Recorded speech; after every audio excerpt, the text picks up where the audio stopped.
Salve, salve família, aqui quem fala é o Lutz do canal Cortes Podcast e no meu primeiro mês monetizado eu já fiz $3.000 só seguindo o que esse cara fala no curso dele. Então se você quer ganhar dinheiro com internet e YouTube sem nem precisar aparecer, confere o primeiro link na descrição. Por que isso acontece no sentido de, existe alguma utilidade para o universo existir uma estrela? Ela tem alguma função? É meio uma coisa que acontece. Eu não sei quais são o que o universo quer, quais são as ideias do universo. Não sei se ela tem alguma função. Por que existe estrela? A estrela existe porque você tinha muito hidrogênio.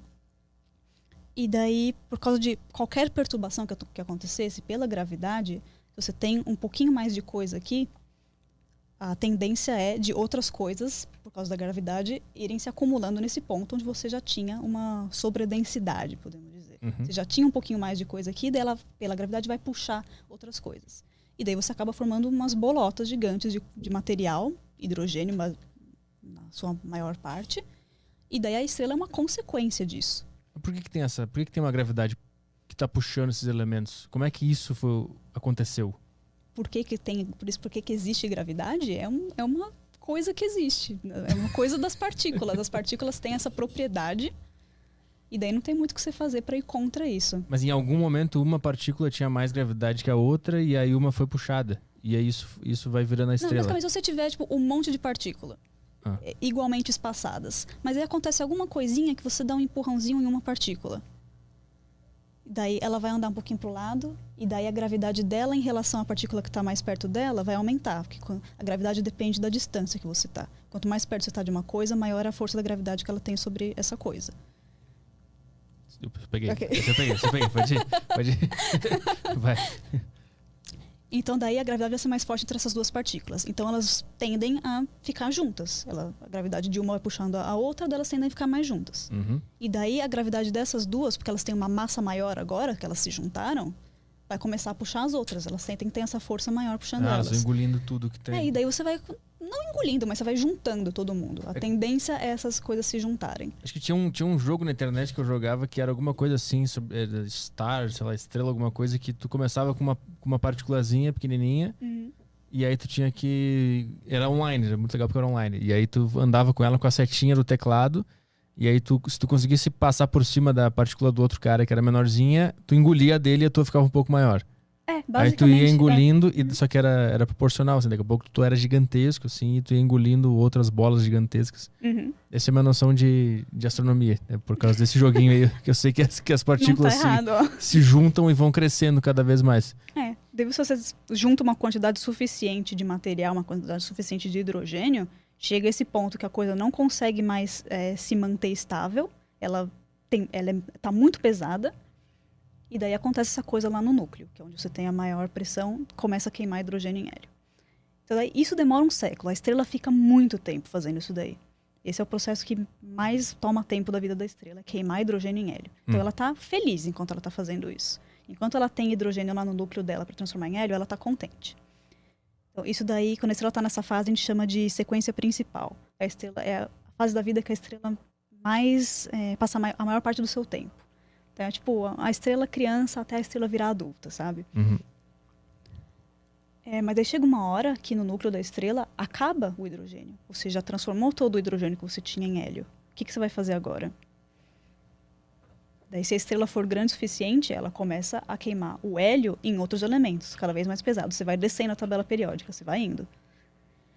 Você vai meio que queimando em camadas. Então você tem uma camada que é de hidrogênio, daí dentro dela, onde a pressão é um pouquinho maior, porque ela é uma camada mais interna, você tem mais coisa empurrando ela para dentro, ela consegue queimar o hélio no próximo elemento. Daí uma camada mais dentro, ela queima o próximo elemento no próximo elemento. Então, você vai queimando hidrogênio, hélio, daí carbono e nitrogênio, blá, blá, blá, blá, blá. Vai usando os recursos para se manter viva. Assim. Daí você vai fazendo meio que uma cebola mesmo. Você vai fazendo um monte de camadas lá no centro da estrela.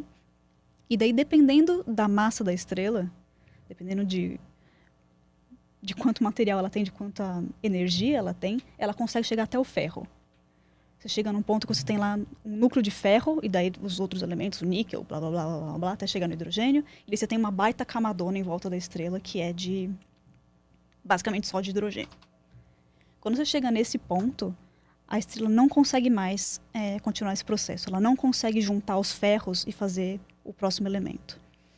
Porque isso é um tipo de... Não sei se você lembra... ensino médio, assim, na aula de química. Você tinha as reações que precisavam de energia para acontecer e as reações que liberavam energia quando elas aconteciam. Não lembro disso. Provavelmente eu dormi. Aquelas endotérmicas e exotérmicas, basicamente. Tá vindo. Tá vindo? Uhum. No meio daquele soninho em cima da mochila, eu lembro que essas palavras eram ditas. Sim, não era tão chato química, vai. Química é legal. Quando...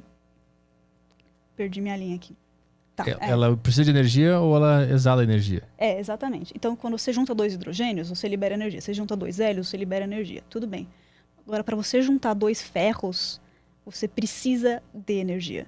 E não é isso que a estrela quer. A estrela não quer gastar energia para fazer isso. Ela quer ganhar energia quando ela fizer isso. Então, a estrela colapsa. E acontece o quê? Você ganha um buraco negro ou uma estrela de nêutrons.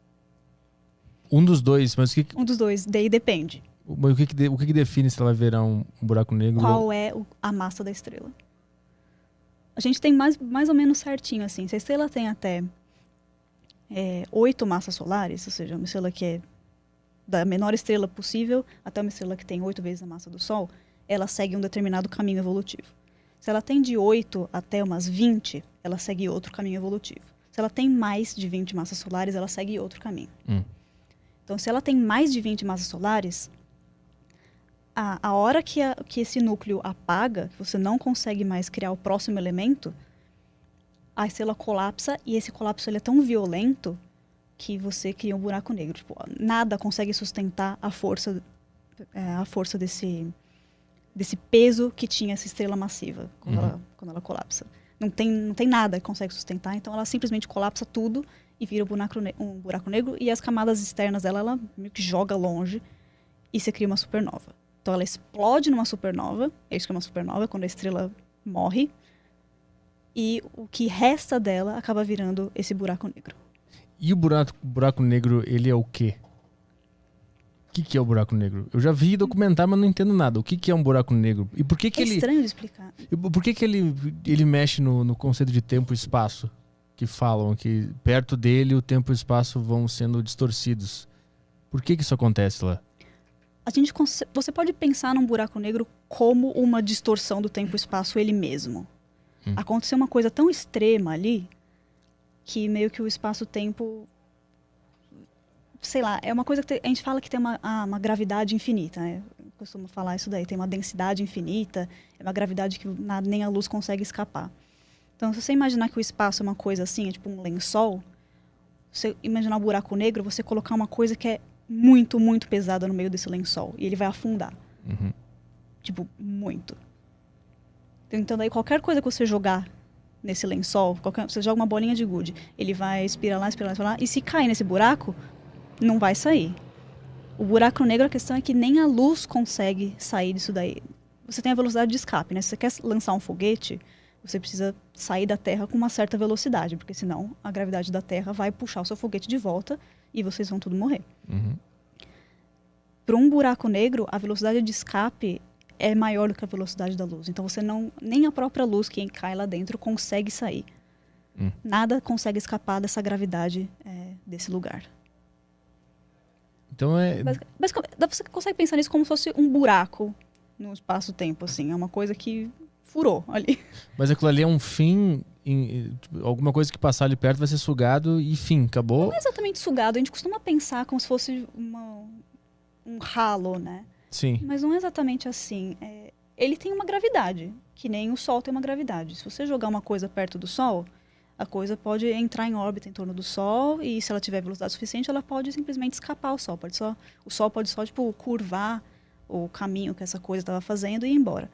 Isso pode acontecer com o buraco negro também. A questão é que você não pode passar muito perto. Se você passar muito perto e cair no poço gravitacional, que a gente chama, que é onde você está muito sob a influência desse objeto, a coisa vai cair dentro dele. Mas o mesmo aconteceria se uma coisa estivesse muito perto do Sol. Ela vai cair no Sol também.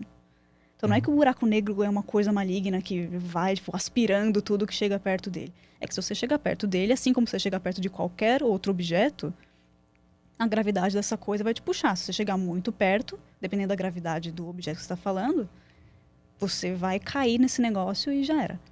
Vai ser